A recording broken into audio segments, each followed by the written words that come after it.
Kebenaran firman Tuhan di hari peringatan kematian Tuhan dan Juru Selamat kita Yesus Kristus. Saya akan mengajak setiap kita untuk melihat dari kitab Lukas. Kitab Lukas pasal yang ke-23 ayat 33 sampai dengan ayat yang ke-43. Demikian firman Tuhan. Ketika mereka sampai di tempat yang bernama Tengkorak, mereka menyalibkan Yesus di situ dan juga kedua orang penjahat itu, yang seorang di sebelah kanannya dan yang lain di sebelah kirinya. Yesus berkata, "Ya Bapa, ampunilah mereka, sebab mereka tidak tahu apa yang mereka perbuat." Dan mereka membuang undi untuk membagikan pakaiannya. Orang banyak berdiri di situ dan melihat semuanya. Pemimpin-pemimpin mengejek dia, katanya, "Orang lain ia selamatkan, biarlah sekarang ia menyelamatkan dirinya sendiri jika ia adalah Mesias, orang yang dipilih Allah." Juga prajurit-prajurit mengolok-olokkan dia. Mereka menunjukkan anggur asam kepadanya dan berkata, "Jika engkau adalah raja orang Yahudi, selamatkanlah dirimu." Ada juga tulisan di atas kepalanya, "Inilah raja orang Yahudi." Seorang dari penjahat digantung itu menghujat dia, katanya, "Bukankah engkau adalah Kristus? Selamatkanlah dirimu dan kami." Tetapi yang seorang menegur dia, katanya, "Tidakkah engkau takut juga tidak kepada Allah? Sedang engkau menerima hukuman yang sama? Kita memang selayaknya dihukum sebab kita menerima balasan yang setimpal dengan perbuatan kita, tetapi orang ini tidak berbuat sesuatu yang salah." Lalu ia berkata, "Yesus, ingatlah akan aku apabila engkau datang sebagai raja."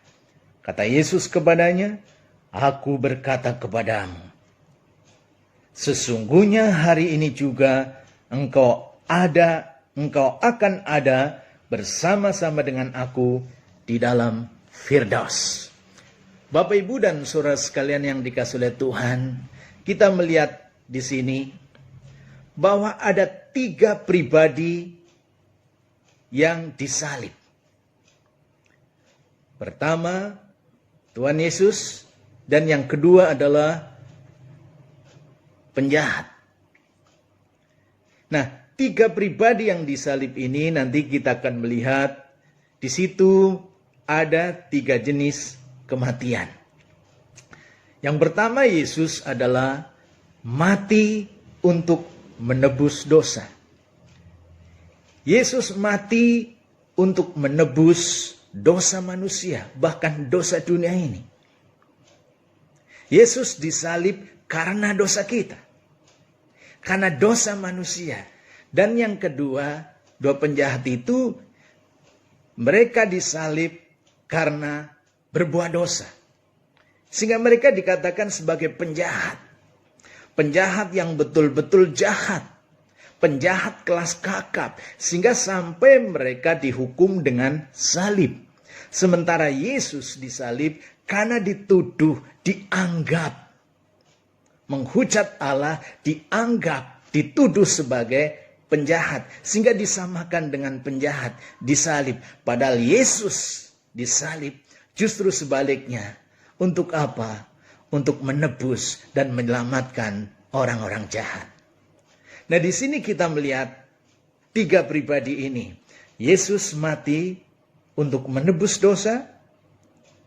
Dan yang kedua orang ini yang disalib, kemudian mati, itu adalah karena dosa. Tetapi ada hal yang menarik yang dilakukan oleh salah satu dari penjahat. Dua-duanya disalib karena dosa. Tetapi di akhir hidupnya, di dalam kematiannya, ada sesuatu yang berbeda. Penjahat yang satu mati di dalam dosa. Tapi penjahat yang satunya mati di dalam Tuhan. Walaupun mereka sama-sama berbuat dosa, mereka disalib karena dosa. Mereka juga mati sebagai upah dosa. Karena Alkitab katakan upah dosa adalah maut. Tetapi salah satu dari penjahat itu, ternyata ketika mati, tidak lagi mati di dalam dosa, tapi mati di dalam Tuhan. Nah, kita akan melihat kenapa saya katakan bahwa penjahat yang satu itu mati di dalam Tuhan. Nah, di sini dikatakan bahwa salah satu dari penjahat itu berkata kepada Tuhan Yesus dalam ayat 42. Lalu ia berkata, Yesus, ingatlah akan aku apabila engkau datang sebagai Raja.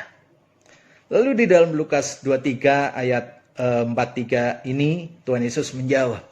Kata Yesus kepadanya, aku berkata kepadamu, sesungguhnya hari ini juga engkau akan ada bersama-sama dengan aku di dalam Firdaus. Tuhan Yesus katakan kepada salah satu penjahat, hari ini juga engkau akan ada bersama-sama dengan aku di dalam Firdaus. Firdaus adalah tempat sementara bagi orang yang meninggal di dalam Tuhan. Sehingga orang yang meninggal langsung bersama dengan Tuhan. Penjahat ini bersama dengan Tuhan di dalam Firdaus. Karena memang Tuhan Yesus juga mati, penjahat ini mati, lalu rohnya ada di dalam Firdaus. Nah, hari ini kita akan melihat apa yang membuat penjahat ini mati di dalam Tuhan, kemudian mendapatkan keselamatan yang daripada Tuhan. Kita akan melihat kebenaran firman Tuhan lebih lagi.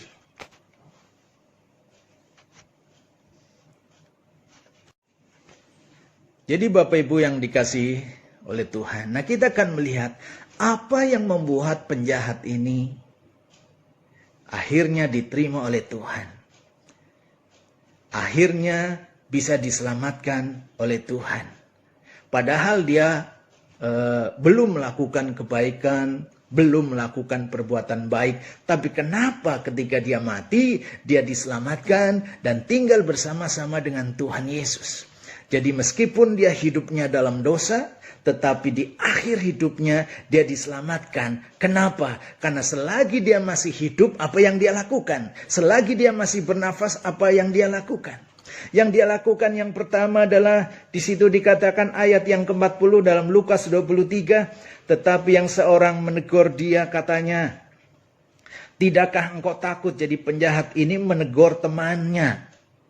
Teman yang sama-sama disalib. Tidakkah engkau takut juga tidak kepada Allah, sebab engkau menerima hukuman yang sama. Kita memang selayaknya dihukum, sebab kita menerima balasan yang setimpal dengan perbuatan kita.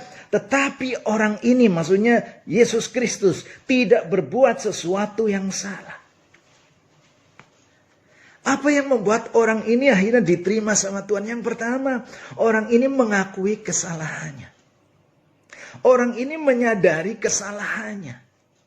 Dia sadar kalau dia disalib, kalau dia dihukum karena memang dia melakukan kesalahan. Dia melakukan dosa.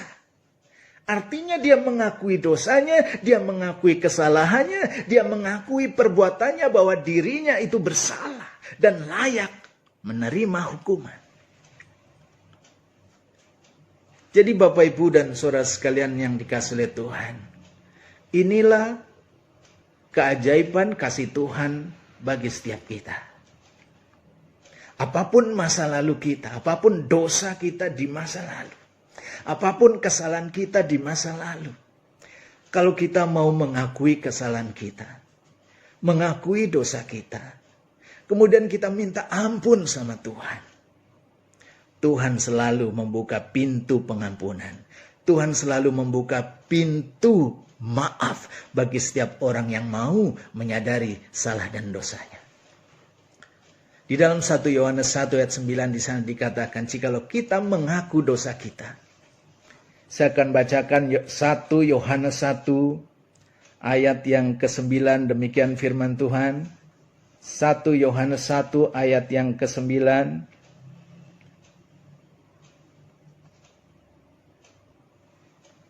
Jika kita mengaku dosa kita, maka Ia adalah setia dan adil, sehingga Ia akan mengampuni segala dosa kita dan menyucikan kita dari segala kejahatan. Jadi Bapak Ibu yang dikasihi oleh Tuhan, itulah Tuhan kita. Dia siap memberikan pengampunan bagi setiap orang, bagi setiap kita yang mengakui kesalahan kita, kemudian minta ampun kepada Tuhan. Jadi kembali kepada pertanyaan tadi, apa yang membuat penjahat tadi diterima sama Tuhan? Yang pertama, dia mengakui kesalahan. Dia mengakui dosanya. Dia mengakui perbuatannya. Hal yang kedua yang dia lakukan apa, Bapak Ibu dan Saudara sekalian? Nah, di dalam ayat 42 dia katakan apa? Lalu ia berkata, Yesus, ingatlah akan aku apabila engkau datang sebagai raja. Ingatlah akan aku apabila engkau datang sebagai raja. Bapak Ibu yang dikasihi oleh Tuhan, penjahat ini bersama dengan Yesus sedang sama-sama dicalib. Sedang sama-sama tergantung di atas kayu salib. Sama-sama mau meninggalkan dunia ini. Sama-sama mau mati. Penjahat ini mau mati. Dan dia juga tahu Yesus mau mati. Tetapi hal yang menarik dia katakan apa? Yesus, ingatlah akan aku apabila engkau datang sebagai raja. Artinya apa? Dia tahu bahwa Yesus itu mati. Akan mati. Tapi dia percaya, beriman bahwa Yesus akan bangkit. Dia percaya dan beriman bahwa Yesus akan bangkit dan Yesus akan datang lagi sebagai raja di atas segala raja. Ini iman yang luar biasa. Dengan mata dia melihat Yesus tergantung dan mati di atas kayu salib. Dengan mata jasmani, tapi dengan mata rohaninya dia melihat Yesus yang mati, yang akan mati kemudian dia melihat akan bangkit dan akan datang sebagai raja di atas segala raja. Ini iman Bapak Ibu, melampaui akal. Dia percaya Yesus akan datang sebagai raja di atas segala raja. Dia percaya Yesus yang mati akan bangkit. Iman seperti inilah yang membuat akhirnya dia diselamatkan sama Tuhan. Saya akan baca di dalam Roma 10 ayat 9 dan 10. Roma 10 ayat 9 dan 10 di sana dikatakan, Roma 10, kitab Roma pasal yang ke-10 ayat 9, di situ dikatakan, sebab jika kamu mengaku dengan mulutmu bahwa Yesus adalah Tuhan, dan percaya dalam hatimu bahwa Allah telah membangkitkan dia dari antara orang mati, maka kamu akan diselamatkan. Penjahat ini percaya bahwa Yesus itu bukan hanya sekedar manusia. Tapi Yesus itu akan bangkit dari kematian. Dia akan datang lagi sebagai raja di atas segala raja. Itulah yang membuat dia diselamatkan sebagaimana ayat ini. Sebab jika kamu mengaku dengan mulutmu. Penjahat ini mengaku bahwa Yesus itu akan datang sebagai raja. Yesus akan bangkit dan datang sebagai raja. Dengan mulutnya dia mengaku dan percaya dalam hatimu bahwa Allah telah membangkitkan dia dari antara orang mati, maka kamu akan diselamatkan. Kemudian di dalam ayat yang ke-10, karena dengan hati orang percaya dan dibenarkan, dan dengan mulut orang mengaku dan diselamatkan. Kemudian ayat 11, karena kitab suci berkata barang siapa yang percaya kepada dia tidak akan dipermalukan. Memang penjahat ini ketika hidup mempermalukan diri, mempermalukan keluarga, mempermalukan, yang jelas bikin malu. Tetapi di akhir hidupnya, dia mengambil keputusan yang tepat, keputusan yang benar. Itu dia membuka hatinya bagi Tuhan Yesus. Sehingga dia percaya dengan hatinya, mengaku dengan mulutnya bahwa Yesus adalah Raja di atas segala raja. Dan dia mempercayakan hidupnya kepada Yesus. Sehingga pada saat itulah Yesus berkata, hari ini juga engkau akan ada bersama-sama dengan aku di dalam Firdaus. Jadi Bapak Ibu, di dalam Lukas pasal 3 ini, Lukas 23 ini, ada 3 kematian. Yang satu mati di luar Tuhan. Karena penjahat yang satu tetap menghujat Tuhan Yesus di akhir hidupnya. Dan dia mati di luar Tuhan. Tetapi puji Tuhan, penjahat yang satu, meskipun hidupnya penuh dengan dosa, tapi dia diselamatkan. Karena dia mengambil keputusan yang tepat dan benar. Membuka hatinya bagi Yesus. Mengaku dengan mulutnya bahwa Yesus adalah Raja di atas segala raja. Yesus yang mati, bangkit dan menjadi Raja di atas segala raja. Dan Yesus sendiri mati untuk menebus dan menyelamatkan mereka dan menyelamatkan kita.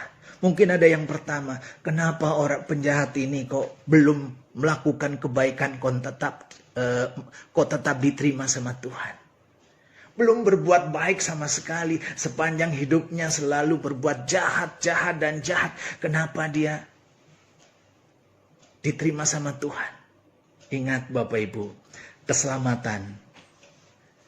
Ya? Keselamatan itu adalah anugerah. Saya akan bacakan di dalam Efesus pasal 2. Dan penjahat ini tidak ada kesempatan, tidak ada waktu untuk melakukan kebaikan. Karena penjahat ini kemudian segera mati. Sehingga tidak ada kesempatan di mana dia berbuat baik. Saya akan bacakan Efesus pasal 2 ayat yang ke-8. Sebab karena kasih karunia kamu diselamatkan oleh iman, itu bukan hasil usahamu, tetapi pemberian Allah. Itu bukan hasil pekerjaanmu. Jangan ada orang yang memegahkan diri. Jadi keselamatan adalah kasih karunia. Penjahat itu diselamatkan karena kasih karunia Allah. Tetapi kasih karunia Allah diberikan melalui apa? Melalui iman. Orang yang beriman kepada Kristus, disitulah dia mendapatkan kasih karunia. Keselamatan yang daripada Tuhan.